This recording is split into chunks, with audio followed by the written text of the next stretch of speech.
take a look at this. This could be Apple's first ever foldable iPhone. This is not the real phone. This is a 3D printed mock-up based on the rumors and the leaks. When it's folded, it is a 5.4 inches compact phone.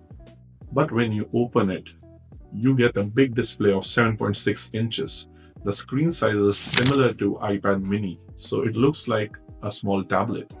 Apple is also expected to increase the battery size, so you can use it for a longer time in folded or open mode. For the cameras, there may be two cameras, the main and the ultra-wide, no telephoto lens. The front camera could be a punch hole design, and if this concept becomes real, the iPhone Fold could be a game changer. Would you like to buy this iPhone Fold? Comment yes or no.